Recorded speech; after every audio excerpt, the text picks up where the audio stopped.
Hello and welcome to this special broadcast right here on NDTV. आप सब लोगों का बहुत बहुत स्वागत है इस कार्यक्रम में। अभी हम दिल्ली के महाराजा अग्रसेन कॉलेज में हैं और ये मेरा सौभाग्य है कि यहाँ पर दिल्ली के मुख्यमंत्री and the national convener of the Aam Aadmi Party is with us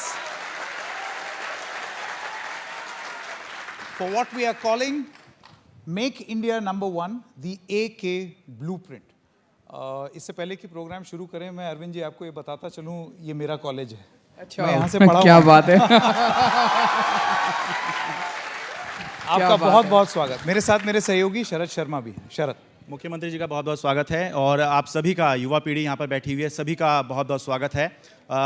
आप लोग को भी मौका मिलेगा, लेकिन कोशिश करेंगे कि पहले हम लोग मुख्यमंत्री से सवाल पूछ लें। Make India number one campaign पिछले कुछ दिनों में अलग अलग कैंपेन देश के अंदर शुरू हुए हैं, जिनमें एक है make India number one campaign. आम आदमी पार्टी ने इसको शुरू किया है और हरियाणा के हिसार में इसकी शुरुआत हुई है। तो हमारा जो मूल सवाल है, जो आज थीम है हमारे कार्यक्रम की, वो ये है कि हम ये समझना चाहेंगे कि क्या है ये make India number one campaign, plan क्या है और मकसद क्या है, कैसे देश को नंबर वन बनाएंगे अरविंद केजरीवाल। देखिए, सबसे पहले तो इस कैंपेन की ज़रूरत क्यों पड़ी। लोगों के मन में बहुत बेचैनी है, लोगों के मन में बहुत गुस्सा है। आज़ादी के 75 साल हो गए।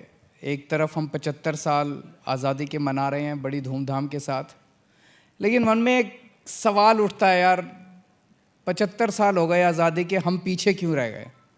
हमारे से कई देश इन 75 साल में आगे निकल गए। जो देश हमसे हमारे बाद आज़ाद हुए, सिंगापुर हमारे बाद आज़ाद हुआ 15 साल बाद, वो हमसे आगे निकल गया।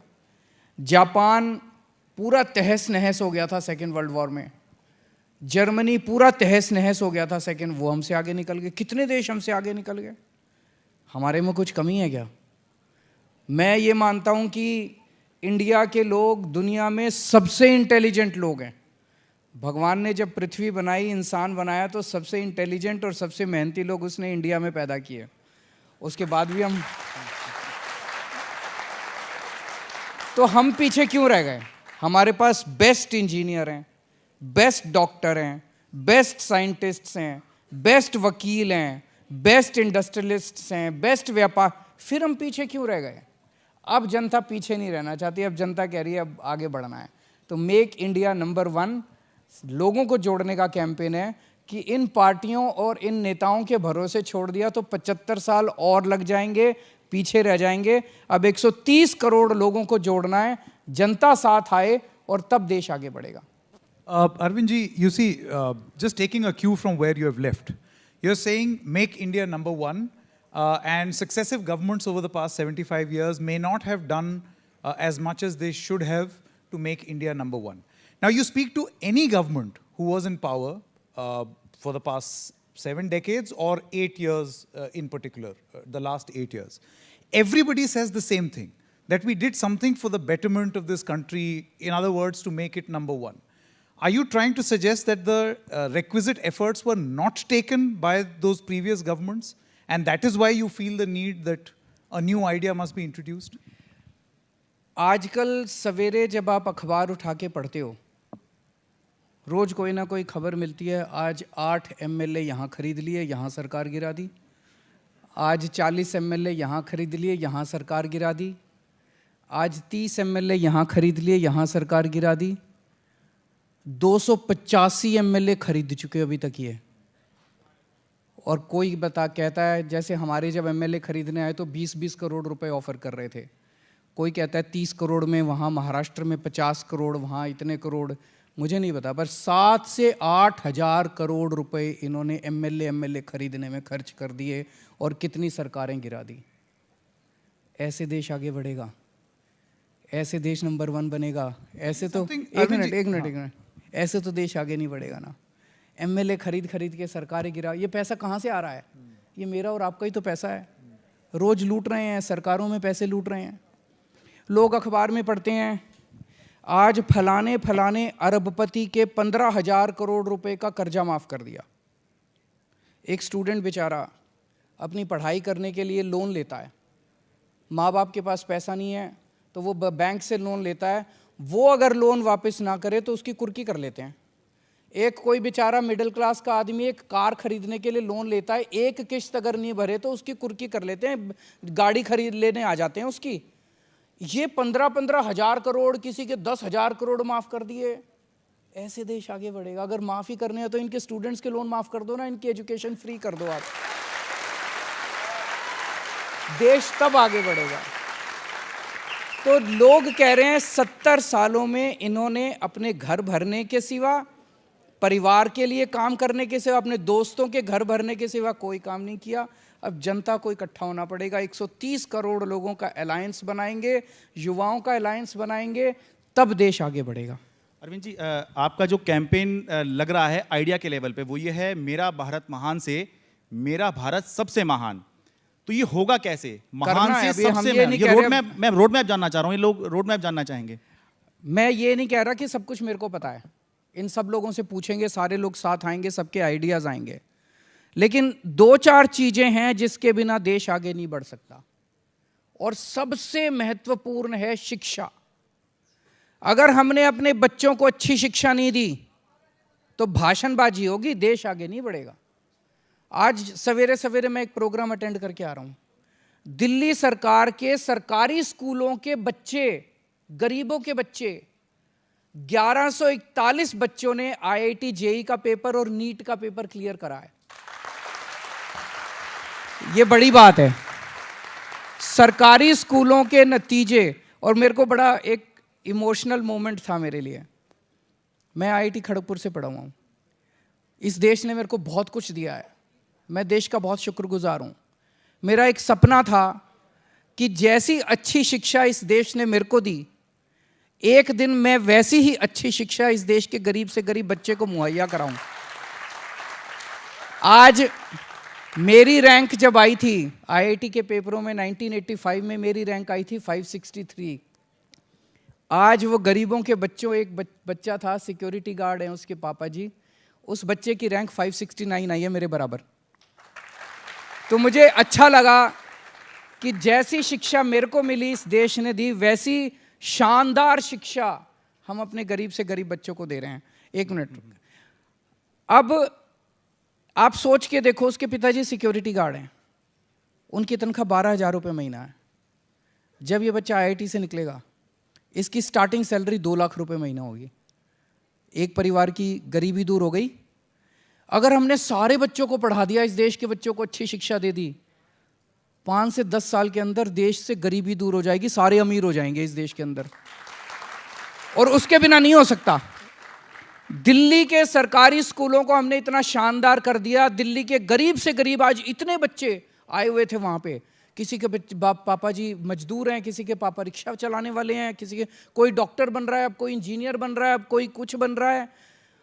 18 करोड़ बच्चे देश के सरकारी स्कूलों में पढ़ते हैं।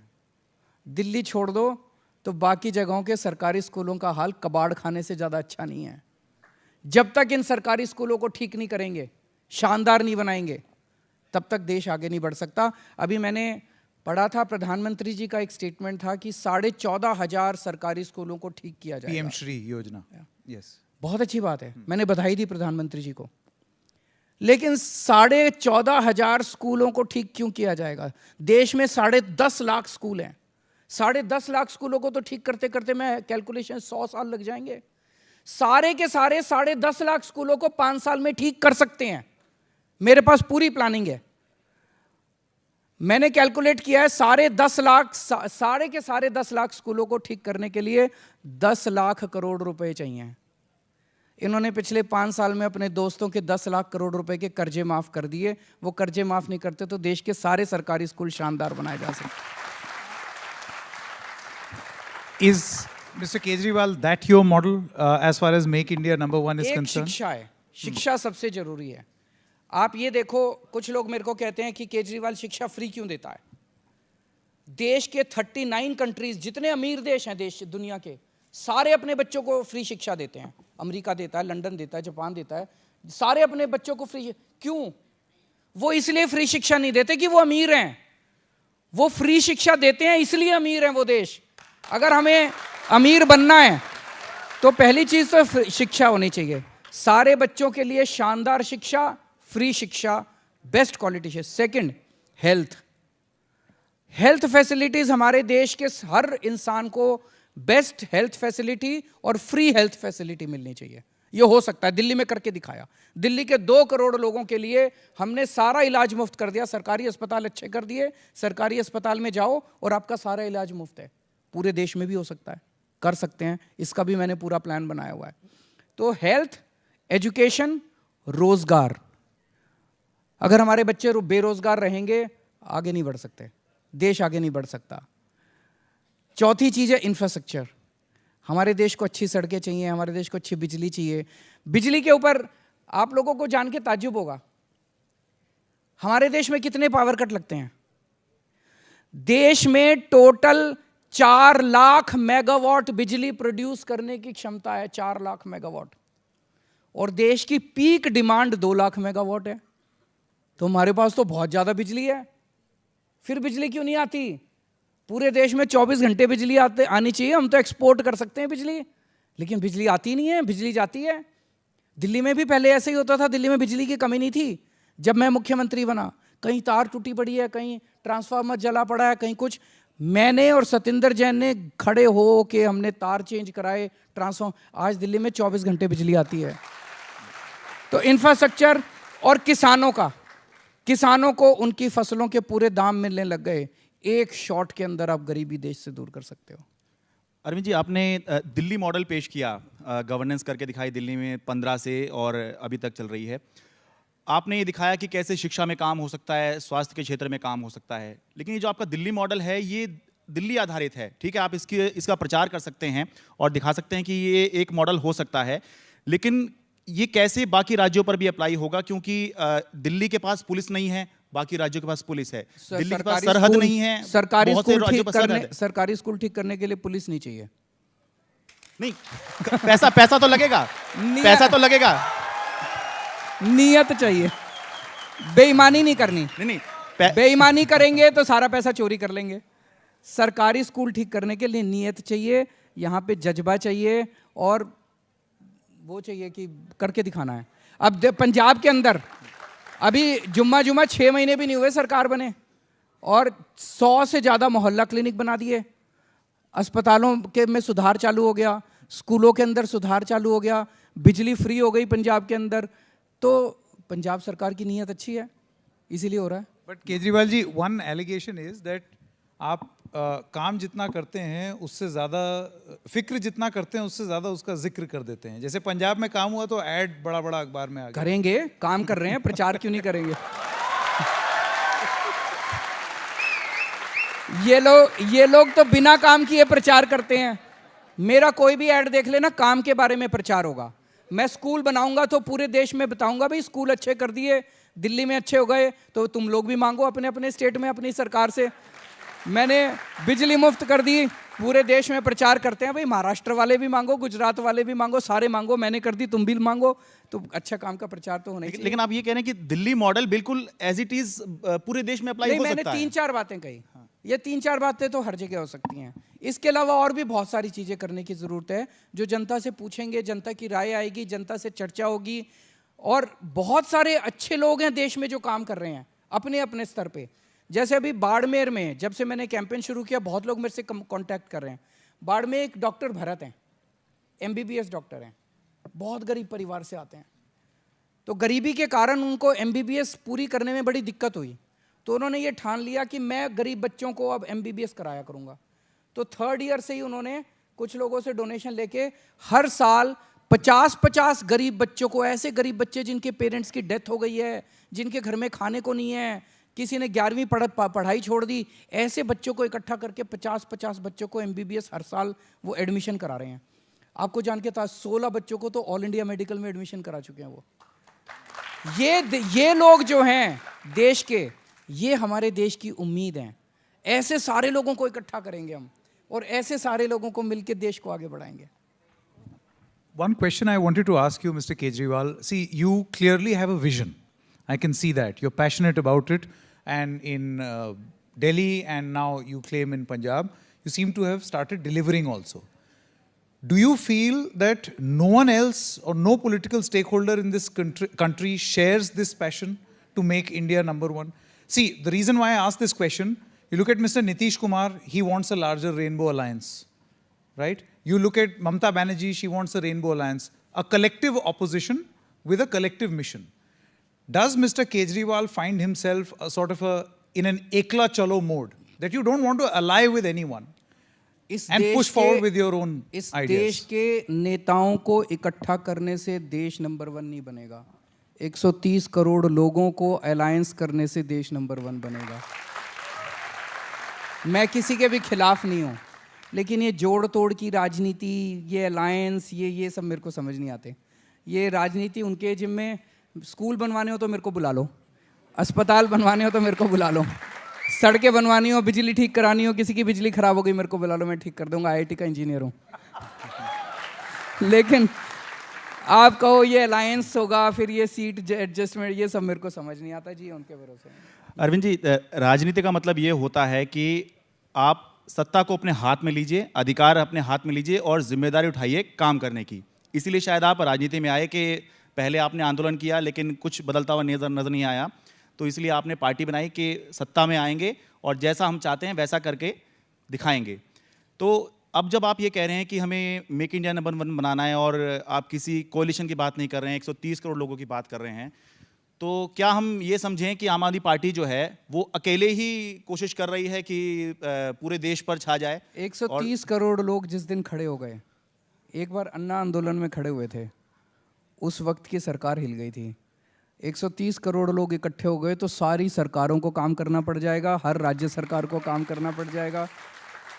एक पॉजिटिविटी जो आएगी, आज इतना नेगेटिव हो गया है सारा एटमॉस्फेयर, इतना नेगेटिव हो गया है, ये लड़ाई कर रहे हैं, झगड़ रहे हैं, कट रहे हैं, मर रहे हैं, सारा दिन 24 घंटे लड़ना झगड़ना, ऐसे देश आगे नहीं बढ़ेगा। हमें एक पॉजिटिव एनर्जी पूरे देश के अंदर इकट्ठी करनी पड़ेगी। देश के टीचर्स, देश के डॉक्टर्स, देश के इंजीनियर्स, देश के किसान, देश के मजदूर, सब मिलके जब एक साथ धक्का मारेंगे, मेरा देश नंबर 1 बन जाएगा। पर ये होगा कैसे सर? प्रैक्टिकल पूछ रहा हूँ मैं कि या तो आपकी पार्टी सत्ता में आए या फिर आप प्रधानमंत्री बने, तब कुछ होगा जो आप कह रहे हैं नंबर 1 वाली बात जो आपकी। जनतंत्र में जनता तय करती है। जब ये सारे जन इकट्ठे होंगे तो ये तय करेंगे कि आगे कैसे चलेगा। लेकिन क्या करना है ये मेरे पास है। हमें शिक्षा ठीक करनी है, हमें स्वास्थ्य ठीक करना है, हमें बच्चों को रोजगार देना है, और ये हो सकता है। हमने 7 साल में दिल्ली में करके दिखाया है। 75 साल में हम लोगों को बेवकूफ़ बनाया गया, देश को लूटा गया, इन्होंने अपने घर भरे। अब जनता ये बर्दाश्त करने वाली नहीं है। आपने एक बयान तो सुना होगा केजरीवाल जी, अभी कुछ दिन पहले गुजरात, जहां पर आम आदमी पार्टी भी, you're testing political waters there, and a very prominent leader over there said that ये सपने दिखाते हैं। हाँ नहीं, वो मेरे अमित शाह जी ने बोला जी, था। आपके लिए, आपकी पार्टी के लिए, आपके इन वादों के उन्होंने लिए। तो अपनी सपनों का पार्टी के लिए व्यापारी बोला कह रहे था। उन्होंने कहा था भाई, अमित शाह जी ने ये कहा था भाई, जो सपने दिखाते हैं जनता उन पे भरोसा नहीं करेगी। सो मुझे नहीं उन्होंने कहा था जो भी आके कहे कि मैं 15-15 लाख रुपए आपके बैंक अकाउंट में डालूंगा, उस पर भरोसा मत करना बिल्कुल भी। और जो भी आके कहे कि मैं दिल्ली में स्कूल अच्छे कराया, पंजाब में स्कूल अच्छे कराया, अब गुजरात में भी कर दूंगा, उस पर भरोसा करना। वो करके आया है। लेकिन सर, सपनों के बारे में कहा जाता है कि 2 तरह की विचारधाराएं। एक तो ये कहते हैं ड्रीम्स डू कम ट्रू, सपने सच होते हैं। दूसरा ये है कि सपने सपने ही होते हैं, हकीकत में नहीं बदलते। आप कौन सी वाली विचारधारा में हैं? नहीं, हमें देश के लिए सपने देखने चाहिए, समाज के लिए सपने देखने चाहिए। अच्छे समाज, अच्छा समाज बने, देश नंबर 1 बने। देश नंबर 1 भाषणबाजी से नहीं बनेगा। आजकल एक माहौल चल रहा है, ये वो क्या कहते हैं, ये देश को ऐसे बनाएंगे वैसे, भाषण दे आते हैं कहीं पे और फिर कहते हैं भाई देश नंबर। जब तक हमारे देश का हर बच्चा पढ़ा लिखा नहीं होगा, जब तक हमारा देश फ्रांस के पास जाता है, जापान के पास जाता है, इसके पास जाता है, उसके हमारे को ये टेक्नोलॉजी दे दो जी, हमारे को न्यूक्लियर टेक्नोलॉजी दे दो जी, हमारे को फलानी क्यों भाई? हमारे साइंटिस्ट्स में किसी बात की कमी है? हम सारी टेक्नोलॉजी खुद बना सकते हैं। एक मौका दो अपने साइंटिस्ट्स को। मैं IIT में गया था, सुपर इंटेलिजेंट लोग हैं अपने यहाँ। IIT में हमारे बैचमेट्स होते थे, सुपर इंटेलिजेंट, ऐसे ऐसे बच्चे होते थे जो कि कुछ भी कर सकते हैं। उनको मौका क्यों नहीं देता हमारा देश? हम बाहर से जाके टेक्नोलॉजी इंपोर्ट क्यों करते हैं? हमारे बच्चों को, हमारे युवाओं को मौका दो, सारी टेक्नोलॉजी हमारे देश के अंदर बनाएंगे।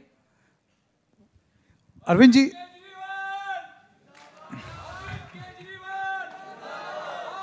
Arvind ji, your political opponents who are in the opposition space, namely the Congress party, they've embarked on a yatra called Bharat Jodo Yatra. And they say that wherever you are going, you claim to be fighting the BJP, but in essence, you are weakening the Congress party. B team of BJP. Exactly.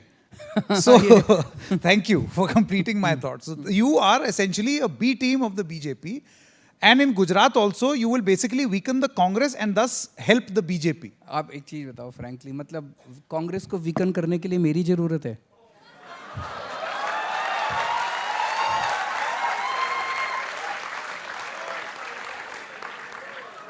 Isn't Rahul Gandhi sufficient?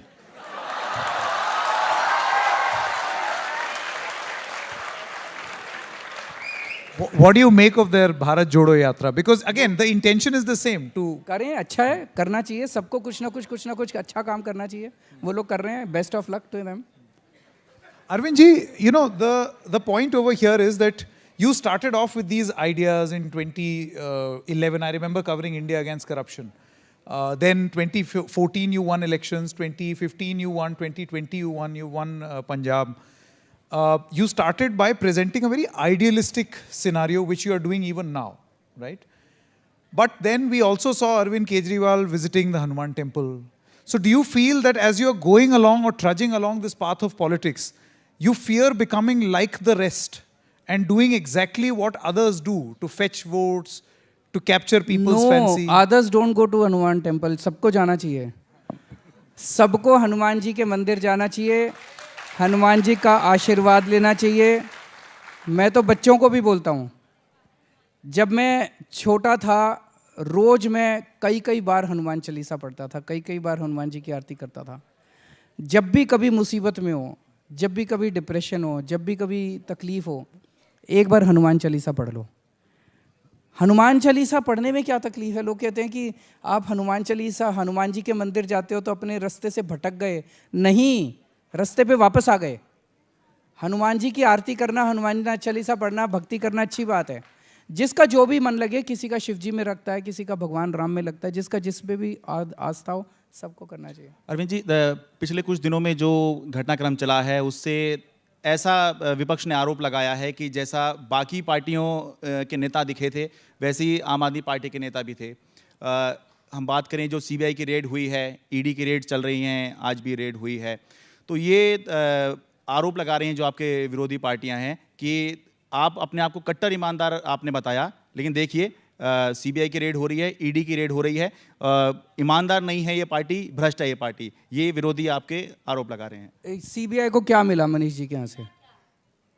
कितने पैसे मिले? हाँ, पैसे तो अभी नहीं मिले हैं। नहीं मिले तो मनीष जी के गांव गए, सोचा यहाँ शायद ज़मीन खरीद रखी हो, वहाँ ज़मीन भी नहीं मिली। फिर मनीष जी के बैंक गए, लॉकर में उन्होंने सोचा शायद कुछ, लॉकर में भी कुछ नहीं मिला, झुंझुना पड़ा था वहाँ पे एक बच्चे का।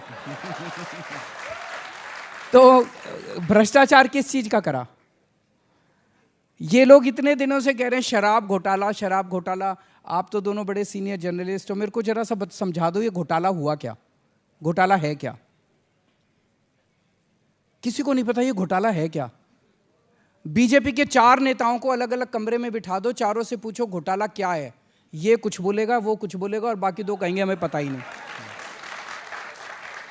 इनका एक नेता कहता है 1.5 लाख करोड़ का घोटाला हुआ, दिल्ली का टोटल बजट ही 70,000 करोड़ है। एक दूसरा नेता कहता है 8,000 करोड़ का घोटाला हुआ, बड़ा नेता। 3 नेताओं ने प्रेस कॉन्फ्रेंस करके कहा 1100 करोड़ का घोटाला हुआ। एलजी साहब ने एक रिपोर्ट भेजी, बोले 144 करोड़ का घोटाला हुआ। सीबीआई ने जो एफआईआर दर्ज की है उसमें लिखा है 1 करोड़ का घोटाला हुआ। और वो सीबीआई की एफआईआर में क्या लिखा है कि क्या घोटाला हुआ, उसमें लिखा हुआ है एक शराब वाले ने दूसरे शराब वाले के बैंक अकाउंट में 1 करोड़ रुपए जमा कराए। इसमें मनीष का क्या लेना देना है? मतलब घोटाला है क्या? बट अरविंद जी, तो मतलब वो जैसे अन्ना जी कीचड़ फेंक रहे हैं, जम के कीचड़, रोज कीचड़ फेंक रहे हैं। स्टिंग आ गया जी, अरे स्टिंग आ गया तो सीबीआई से जांच करा के मनीष कह रहा है मेरे को गिरफ्तार कर लो, गिरफ्तार भी नहीं कर रहे। ऐसे देश आगे नहीं बढ़ेगा, ऐसे देश नंबर 1 नहीं बनेगा। भ्रष्टाचार हुआ है, जांच कराओ, पकड़ो, जेल में डालो। नौटंकी मत करो, सवेरे से लेकर शाम तक ड्रामाबाजी करते हो, नौटंकी करते हो, पूरे देश का ध्यान भटकाते हो। इससे देश पीछे जाता है, इससे देश आगे नहीं जाता। Arvind ji, I remember in 2011 when the IAC movement was happening, you had proposed many times from stage that if there is an allegation of corruption against someone, then that person should, quit being in that spot. If there is a reasonable कुछ सबूत हो। मैं तो आपसे ये पूछ रहा हूँ, शराब घोटाला है क्या, यही बता दो आप दोनों। आप चुप हो, आपको भी नहीं पता शराब घोटाला क्या। No, I'll tell you. See, the point is, I will go by मेरा ये No, because you've raised an allegation, I have to answer. If you have to give me a right to reply. The point is that I am waiting as a good journalist for an investigation to be completed, so that I can form my opinion on whether this was a scam or not. What is the allegation? The allegation is that the Aam Aadmi Party tried to give undue favors to a few people in the excise policy so as to get kickbacks, so that you could benefit. एक minute, CBI की FIR पढ़ी है, उसमें ये लिखा ही नहीं है जो आप कह रहे हो। ये तो बीजेपी वाले कह रहे हैं। मैं एक चीज़ सीबीआई की एफआईआर पढ़ लीजिए, सीबीआई की एफआईआर में ये कुछ नहीं लिखा हुआ। ये तो बीजेपी वाले एक दिन कुछ कह देते हैं, एक दिन कुछ कह देते हैं, एक दिन कुछ कह देते हैं, कुछ भी कह देते हैं। So the thing is, why did you have to roll back the excise policy then? संकेत, just one second. On a serious note, Delhi के अंदर हमारे एक मंत्री ने एक राशन वाले से 5 लाख रुपए मांगे। मेरे पास ऑडियो क्लिप आई, केवल ऑडियो क्लिप आई थी, मीडिया को नहीं पता था अभी। मैंने अपनी मंत्री को कैबिनेट से बाहर करके मामला सीबीआई को सौंप दिया। हम भ्रष्टाचार बर्दाश्त नहीं करते। पंजाब के अंदर हमारे हेल्थ मिनिस्टर, उनकी एक ऑडियो क्लिप आई, ऑडियो क्लिप में वो किसी से पैसे की लेन देन की बात कर रहे हैं। मीडिया को भी नहीं पता था, ऑपोजिशन को भी नहीं पता था। हमने पुलिस, वहां पे पुलिस हमारे पास है, पुलिस को बुला के उसको गिरफ्तार करके जेल में डाल दिया, अपने मंत्री को। लेकिन ये कीचड़ फेंकेंगे, झूठ बोलेंगे, ऐसे तो हमारी सारी कैबिनेट पे एक एक करके कीचड़ फेंक देंगे, हम सारे इस्तीफा दे दें बस। ये तो यही चाहते हैं, ऐसे थोड़ी होगा यार, लड़ेंगे फिर। You realize that there is, in that sting operation, there is a claim that all those people who are being stung are there listed in the CBI FIR. Their name is mentioned there. CBI जांच करके गिरफ्तार कर लेना मनीष को। मना कौन कर रहा है? मनीष तो छाती चौड़ी करके कह रहा है कि भाई अगर मैंने कुछ गलत किया है, 4 दिन के अंदर, सोमवार तक आप इसकी जांच कर लो, सोमवार तक मेरे को गिरफ्तार कर लो, और नहीं तो सोमवार को प्रधानमंत्री जी मेरे से माफी मांग लें। अब इससे फालतू और क्या बोलेगा वो? नहीं, इसमें मैं एक चीज, जांच नहीं करेंगे, गिरफ्तार नहीं करेंगे, रेड करेंगे, रेड में कुछ निकलेगा नहीं, और फिर रोज कीचड़ फेंकेंगे। ये मैं बार बार ये कह रहा हूं कि इस तरह से देश आगे नहीं बढ़ेगा। ये लोग, कभी आपने इन लोगों के मुंह से कोई पॉजिटिव बात सुनी है? जैसे मैं आपको इतनी बातें बता रहा हूं, हमने स्कूल अच्छे कर दिए, अस्पताल अच्छे कर दिए, बिजली अच्छी कर दी, पानी अच्छा कर दिया, कभी दूसरी पार्टी वालों के मुंह से सुना हो इन्होंने कुछ कर दिया? रोज बैठ के बस गंद मचाना है, ईडी फेंकनी है, सीबीआई ये वो, मतलब 24 घंटे गंदी राजनीति, 24 घंटे गंदी। आप मेरे से पूछ रहे थे ना 75 साल में उन्होंने कुछ नहीं किया क्या? अब कुछ कर रहे हैं क्या? कुछ नहीं कर रहे, केवल और केवल गंद मचाते हैं ये लोग। इस गंदी राजनीति से देश आगे नहीं बढ़ सकता। हमें पॉजिटिविटी क्रिएट करनी पड़ेगी देश के अंदर, ताकि युवाओं की एनर्जी को, किसानों की एनर्जी को, टीचर्स की एनर्जी को इस्तेमाल किया जा सके। एक जो आप बात कर रहे थे उस पर अपना पक्ष रखता हूँ कि ये चीफ सेक्रेटरी ने एलजी को रिपोर्ट दी थी, और उसमें ये कहा गया कि 144 करोड़ रुपए का जो अलग अलग लाइसेंस धारक हैं उनको फ़ायदा मिला। लेकिन ये करप्शन था या नहीं था, ये जो है जांच में साबित होगा, कोर्ट में साबित होगा। इसलिए घोटाले वाली बात तो नहीं कह रहे हैं, आरोप कह रहे हैं हम। इसने उसको लिखी थी, फाइनली तो जो एफआईआर है वही होगी ना। सीबीआई की एफआईआर में ये कुछ नहीं है, इसका मतलब ये गड़बड़ थी, ये सारी झूठी रिपोर्ट थी। सीबीआई की एफआईआर के अंदर उसका जिक्र ही नहीं है, तो झूठ था सारा। अभी सीबीआई की एफआईआर में नहीं है। इन्होंने पिछले 7 साल में मेरे पिछले 7 जन्मों का जांच कर ली इन्होंने। इंसान का 3000 साल का इतिहास है। पिछले 3000 साल में मैं नहीं समझता कि किसी भी पॉलिटिकल पार्टी की इतनी जांच हुई होगी जितनी इन लोगों ने हमारी कराई है, किसी भी देश में। इन्होंने हमारा बसें खरीदी, बसों की जांच करा ली 4 बार सीबीआई से जांच करा ली, कुछ नहीं मिला। हमने मोहल्ला क्लिनिक खोले, मोहल्ला क्लिनिक की जांच करा ली। हमने स्कूल बनाए, स्कूलों की 4 बार जांच करा ली। हमने जो काम हम कर, सड़कें बनाई, सड़कों की इन्होंने जांच करा ली। इन्होंने शराब पॉलिसी की जांच करा ली, कुछ मिला। अब क्या हुआ सत्येंद्र जैन के केस में? सत्येंद्र जैन को 3 महीने से गिरफ्तार कर रखा है। कोर्ट ने पिछली 3 हियरिंग में कोर्ट बार बार इनसे पूछ रहा है कि सत्येंद्र जैन के खिलाफ एक सबूत तो दे दो। एक भी सबूत जब नहीं दे सकते थे तो कल कोर्ट में कहते हैं हमें जज बदलना है। सोचो इनकी हिम्मत। केंद्र सरकार के वकील ने कोर्ट में आके सत्येंद्र जैन के खिलाफ बोला कि हमें इस जज के ऊपर भरोसा नहीं है, ये ज्यादा क्वेश्चन पूछता है, जज बदलो। ये क्या हो रहा है इस देश के अंदर? ऐसे देश आगे बढ़ेगा? Arvind ji, then just my final question on this excise policy. Why did you then feel the need to go back on the policy or और revert to the old अफसरों को policy? इतना ज्यादा मैं आपकी जानकारी के लिए बता दूं, एग्जैक्टली सेम एक्साइज पॉलिसी हमने पंजाब के अंदर लागू की है। 43% increase in revenue, loopholes have been plugged. जितनी लीकेजेस होती थी सारी प्लग हो गई। दिल्ली में इन्होंने लागू नहीं करने दिया, दिल्ली में हमारी फुल गवर्नमेंट नहीं है। अफसरों को इतना डरा दिया गया कि ऑफिसर्स जो हैं इस पॉलिसी को एक्सटेंड करने के लिए तैयार नहीं थे। We were forced to go back to the old policy. लेकिन एक्साइज के बाद में अब क्लासरूम की बात हो रही है, तो अब सवाल मेरा ये नहीं है कि आपके ऊपर क्या आरोप हैं, पर मेरा सवाल ये है कि आप खुश तो बहुत होते होंगे कि कम से कम डिस्कोर्स जो है वो एजुकेशन पर आ गया है। हाँ, मुझे बहुत अच्छा लगा। भी मैंने देखा अमित शाह जी स्कूलों में गए थे देखने के लिए। मुझे लगता है शायद पिछले 27 साल से जब से बीजेपी की सरकार है, पहली बार अमित शाह जी किसी स्कूल में गए होंगे। तो स्कूलों में जाने के लिए तो इनको हमने फोर्स कर दिया। अब इनके सारे नेता स्कूलों में जा के बात कर रहे हैं। शिक्षा पे बात होनी चाहिए, स्वास्थ्य पे बात होनी चाहिए, अच्छे मॉडल्स की बात होनी चाहिए। हमने दिल्ली में अच्छे स्कूल बनाए। स्टैलिन साहब आए तमिलनाडु से, वो सीख के गए।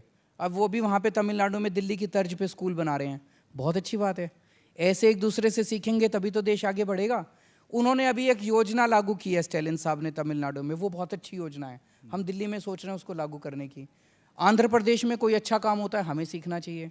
मैं तो बार बार कहता हूँ, कोई बीजेपी का मुख्यमंत्री भी मेरे से आके पूछेगा कि भाई मोहल्ला क्लिनिक कैसे बनाते हैं, स्कूल में सिखा दूंगा सबको।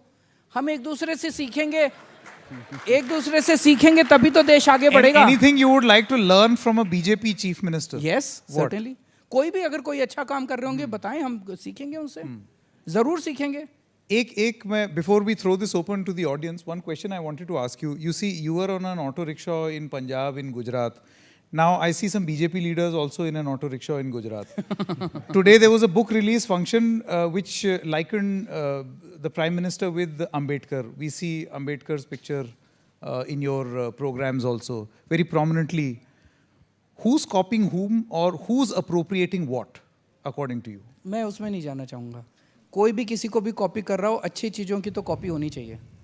कोई भी अगर अच्छा काम करे, हमें एक दूसरे से सीखना चाहिए। लेकिन पिछली बार हमने देखा था 2013 से ऑटो ड्राइवर ने आपका जो है बहुत साथ दिया। फिर पंजाब आप गए तो आपके जाने से पहले चन्नी साहब वहाँ मुख्यमंत्री हुआ करते थे, वो पहुँच गए। यहाँ पर आप गए, यहाँ पर भी गए। तो ऑटो ड्राइवर से बहुत पुराना प्रेम है आपका? बहुत लगाव है। दिल्ली के ऑटो वालों ने हमारा जो पहला चुनाव हुआ था उसमें हमारा बहुत साथ दिया था।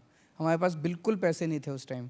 हर ऑटो वाले ने अपने ऑटो के पीछे फ्री में हमारा पोस्टर लगा लिया, तो चलता फिरता हमारा एडवर्टाइजमेंट होता था पूरी दिल्ली के अंदर। Tell me something. I'm sure you must have seen what the Congress party has tweeted. They say that an absolutely identical question in Punjab where an auto driver asked you to come to his house to have dinner.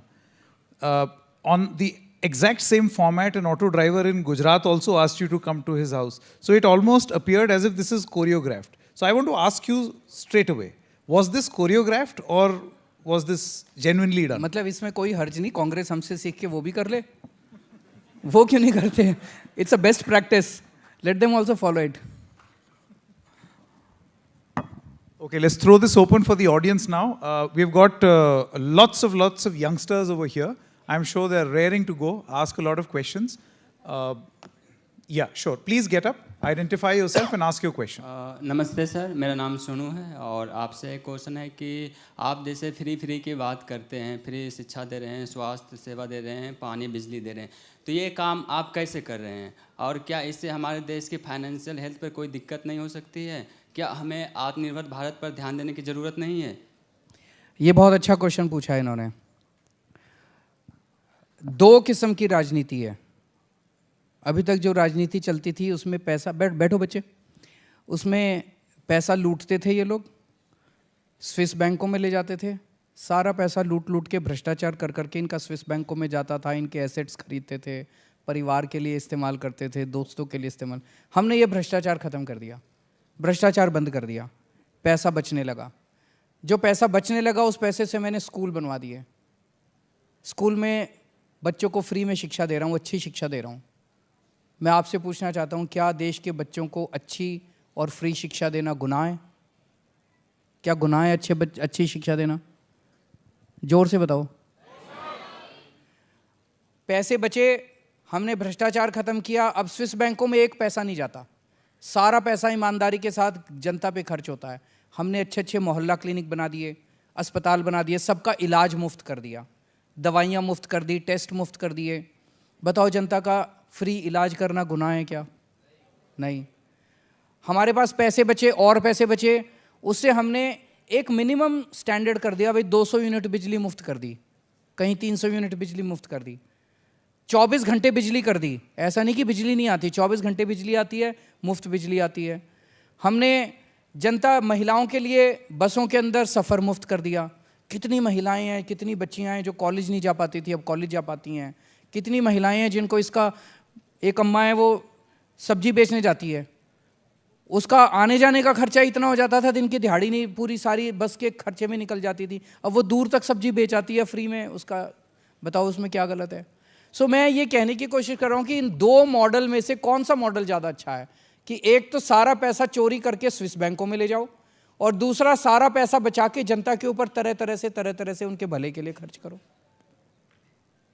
ये बहुत अहम सवाल इसलिए है कि आपने पहले भी जवाब दिया होगा, लेकिन अभी भी लोगों के मन में है। कल मैं गुजरात से लौट रहा था तो एक टैक्सी ड्राइवर मुझसे, जब उससे पता लगा मैं दिल्ली से आया हूँ, तो वो पूछ रहा था केजरीवाल सब फ्री करता जा रहा है, तो लेकिन पैसा कहाँ से आएगा? तो इसलिए ये भले ही पैसा आपने भ्रष्टाचार खत्म करके आएगा। ठीक है। दिल्ली में हम सब कुछ फ्री दे रहे हैं, उसके बावजूद भी दिल्ली का बजट लॉस में नहीं है। सीएजी ने लिखा है, पूरे देश में अकेली दिल्ली सरकार है जिसका बजट लॉस में नहीं है, बाकी सारी सरकारें लॉस में चल रही हैं। वो लूटती हैं, वो सारा पैसा लूट के आपका पैसा स्विस बैंकों में ले जाते हैं। हम लूटते नहीं हैं, इसलिए आपको फ्री भी देते हैं और बजट भी हमारा प्रॉफिट में जाता है। अगला सवाल, आप अपना नाम बताइए और सवाल पूछिए। नमस्ते सर, मेरा नाम सलाउद्दीन है। सर मेरा क्वेश्चन है कि इस देश में 130 करोड़ की आबादी है और सर हमारे पास बहुत खेल प्रतिभा है। हमारे गली मोहल्ले में सर फुटबॉल, वॉलीबॉल, बैडमिंटन बहुत सारे खेलते हैं, बहुत अच्छे खेलते हैं, बट स्टिल हमारा देश इन गेमों में नंबर 1 क्यों नहीं है?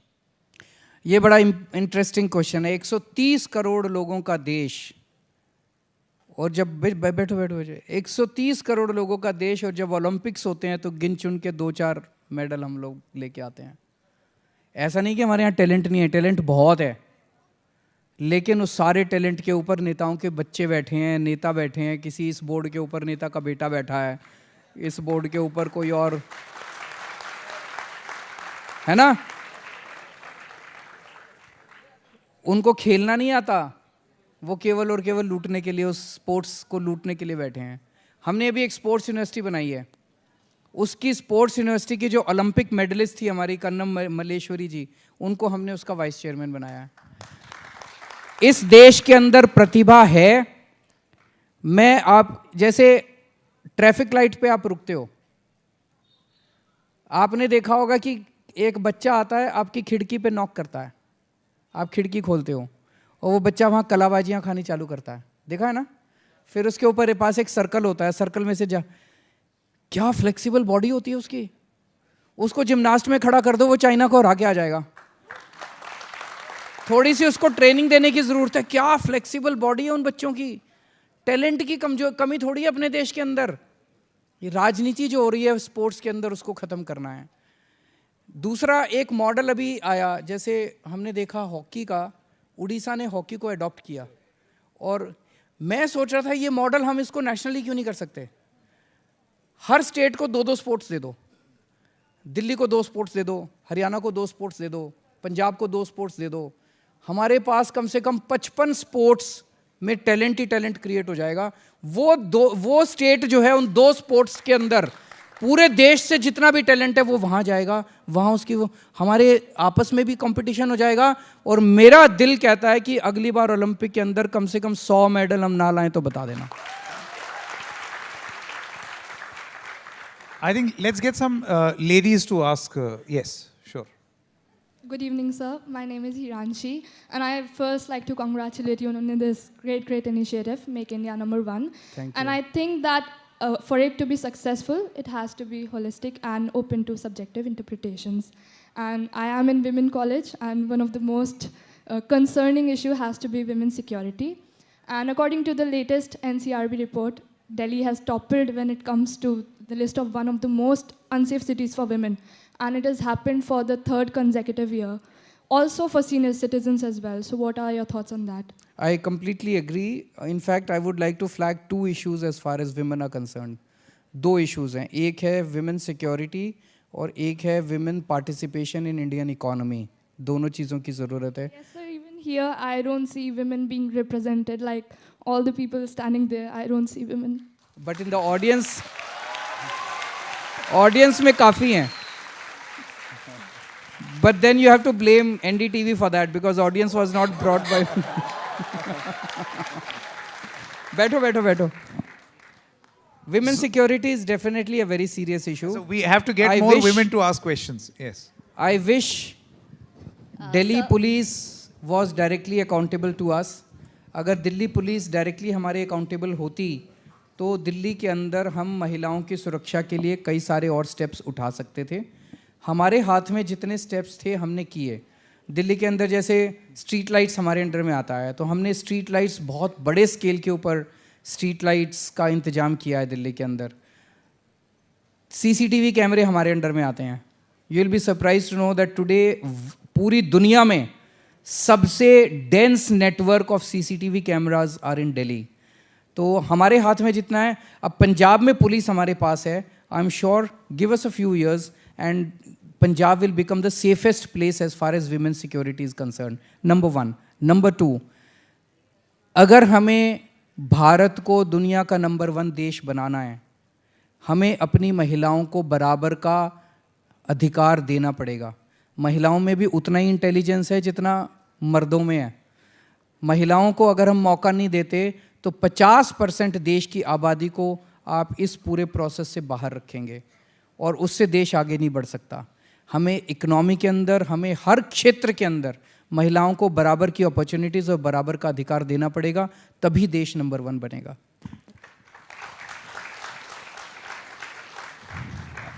बराबर का अधिकार ही दे रहे हैं। अगली लड़की है, पूछिए।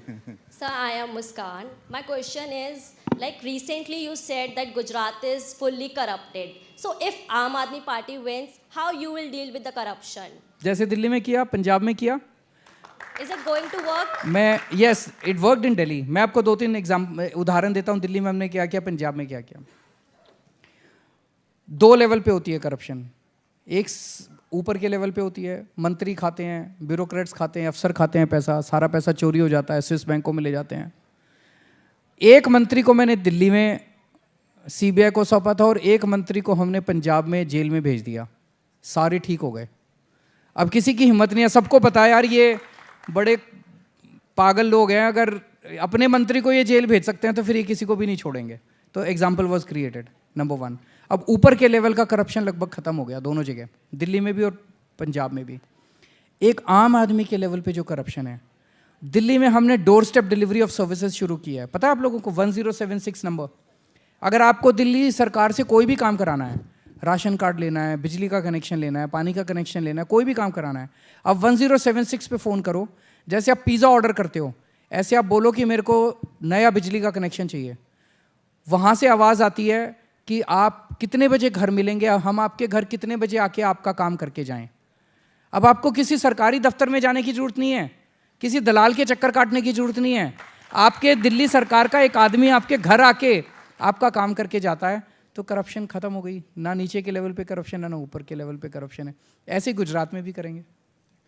अगला सवाल, अपना नाम बताइए और सवाल पूछिए। नमस्कार सर, मेरा नाम मनोज कुमार है, मैं दिल्ली यूनिवर्सिटी का स्टूडेंट हूँ।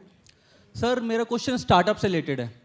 जैसे यहाँ पर एक स्टूडेंट स्टार्टअप करना चाहता है तो जो गवर्नमेंट है वो उसको मदद नहीं करती, बट जो बाहर की गवर्नमेंट्स हैं, मतलब विदेशों की गवर्नमेंट्स हैं, वो उसको पूरा ध्यान देती हैं और स्टार्टअप्स में उसकी मदद करती हैं।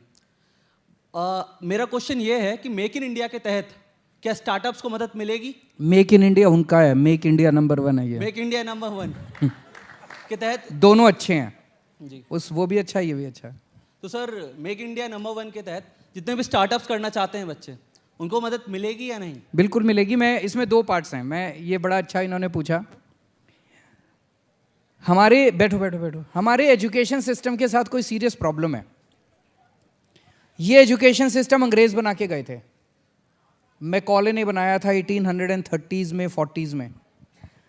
वो सिस्टम उस टाइम बनाया गया था कि हर आदमी डिग्री लेने के बाद एक क्लर्क की नौकरी करने के लिए तैयार हो, अंग्रेज़ों के लिए क्लर्क बन सके। 1947 में जब देश आज़ाद हुआ, हमें ये पूरा का पूरा एजुकेशन सिस्टम बदल देना चाहिए था, हमने नहीं बदला। आज भी कोई बीकॉम, कोई बीए, कोई बीएससी, एलएलबी करने के बाद बच्चे नौकरी ढूंढ रहे हैं। ये माइंडसेट बदलना पड़ेगा। इसमें हमने दिल्ली सरकार में एक बड़ा इंटरेस्टिंग एक्सपेरिमेंट किया। दिल्ली में 11वीं और 12वीं के बच्चों को हमने बिजनेस करना सिखाया। हमने उनके दिमाग में भर दिया कि आपको नौकरी देने वाला बनना है, आपको नौकरी मांगने वाला नहीं बनना। आपको बिजनेस करना है, आपको नौकरी देने वाला, उनके दिमाग में भर दिया। हर बच्चे को हमने 2-2 हज़ार रुपये दिए दिल्ली सरकार की तरफ से, और उनको कहा इससे बिजनेस करो। आपको लगेगा यार 2,000 रुपये में क्या बिजनेस होता है, पर वो पार्टनर बन सकते थे। तो जैसे मैं एक एग्जांपल देता हूँ, 5 बच्चे एक साथ आए, उन 5 बच्चों ने मिला के 10,000 रुपये हो गए 2-2 हज़ार के हिसाब से। 10,000 रुपये से उन्होंने एक नई ड्रिंक बनाई। कॉफ़ी थी जिसमें कैफीन नहीं था, एक नई ड्रिंक बनाई और अपने दोस्तों को व्हाट्सएप करके, फेसबुक पे करके उसकी मार्केटिंग करी। अभी तक 2.5 लाख रुपए की बेच चुके हैं वो, 10,000 रुपये से 2.5 लाख। ऐसे दिल्ली सरकार के स्कूलों में 52,000 टीम्स काम कर रही हैं। 52,000 टीम बच्चों की जो बिजनेस कर रही हैं, 52,000 टीम्स। फिर हमने इन बच्चों को अमीर लोगों के सामने प्रेजेंट किया, जिनके पास अरबपति खरबपति, उनको बुलाया, बच्चों ने प्रेजेंटेशन की और बच्चों ने उनसे अपने बिजनेस में इन्वेस्टमेंट मांगी। सोचो, 11वीं का बच्चा, 12वीं का बच्चा एक बहुत बड़े इंडस्ट्रियलिस्ट के सामने प्रेजेंटेशन कर रहा है कि मैं ये बिजनेस करना चाहता हूँ जी, मैंने इतना तो कमा लिया, अब आप मेरे बिजनेस में इन्वेस्ट करो।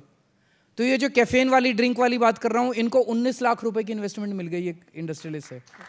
अभी अपना बड़ा, आज दिल्ली सरकार के 11वीं और 12वीं क्लास के किसी बच्चे से बात कर लो, कोई बच्चा आपको ये नहीं कहेगा मेरे को नौकरी करनी है।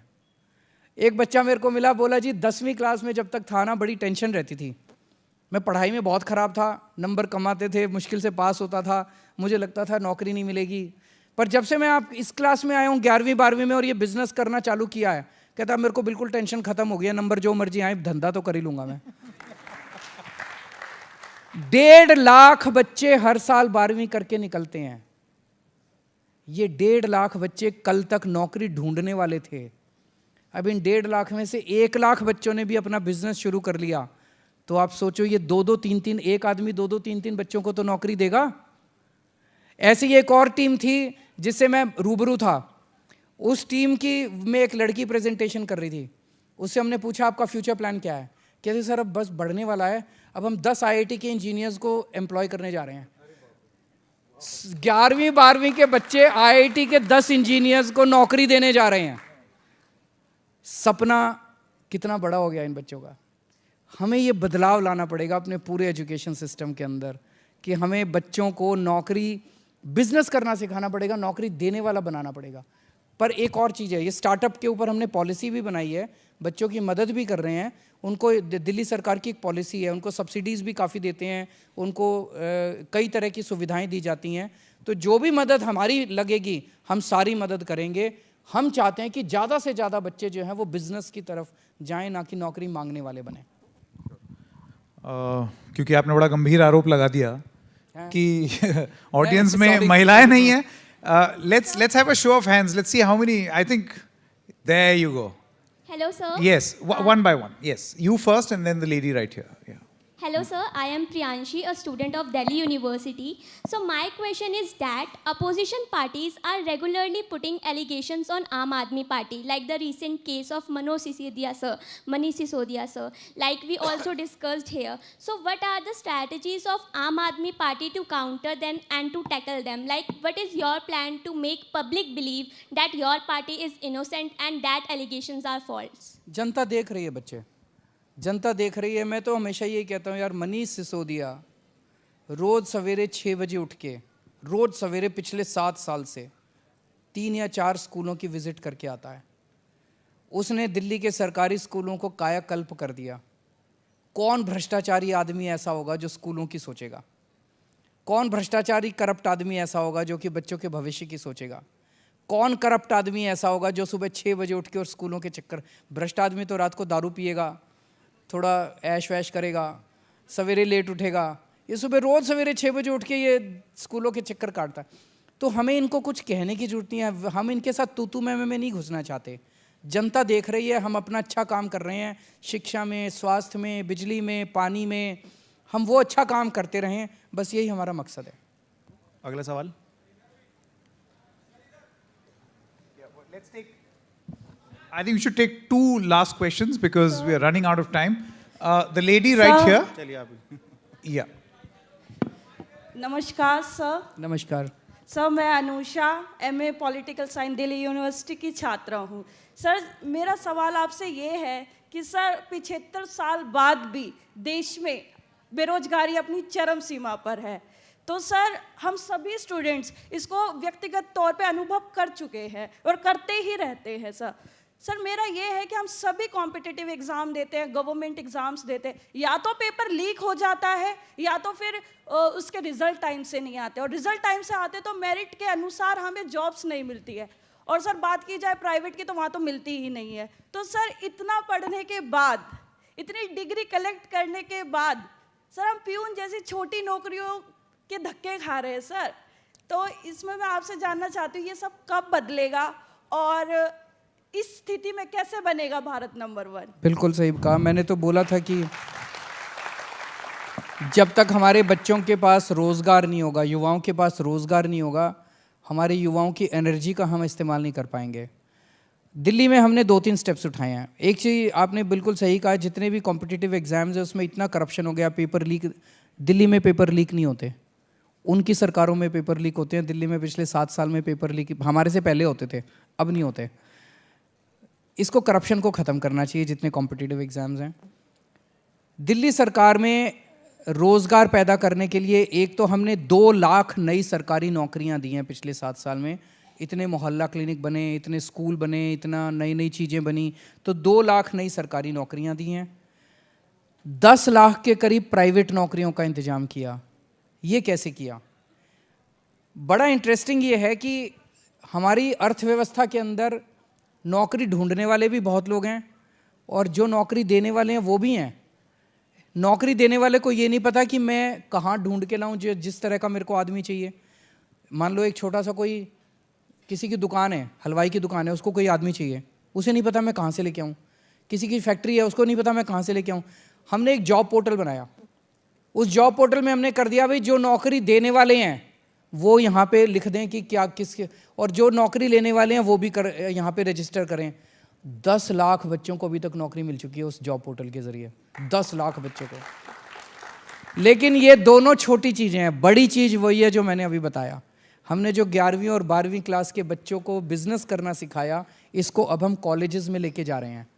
कॉलेजेस में डिग्री लेवल पे, फाइनल ईयर में और 3rd ईयर में हम बच्चों को एंटरप्रेन्योरशिप सिखाएंगे, बिजनेस करना सिखाएंगे। मेरे को उम्मीद है कि ये एक इतना बड़ा क्रांतिकारी कदम होगा कि कॉलेज से निकलने के बाद बच्चे फिर नौकरी ढूंढना बंद कर देंगे, वो नौकरी देने वाले बनेंगे। ये असली वो होगा। All right, we've completely run out of time. Thank you very much. People are raring to go, Mr. Kejriwal, but I believe We have to wrap this. We'll have to put an end to this. Otherwise, he'll spend the whole evening here. Thank you. What do you say, Mr. Kejriwal? What do you say? A lot of people want to ask questions. Should we take one more, if that's okay? We can take one more. Sure. Right there at the back. The girl right at the back.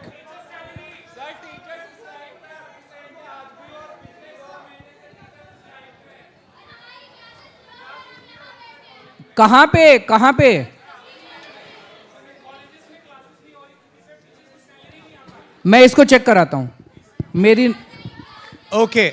We've completely run मैं out of check time. कराता हूँ मेरी knowledge में नहीं था if it is so इसको तुरंत मैं ठीक कराता हूँ Okay. I will get it done Okay. I'm going to have to put an end I to will this. Get it done Thank you very much.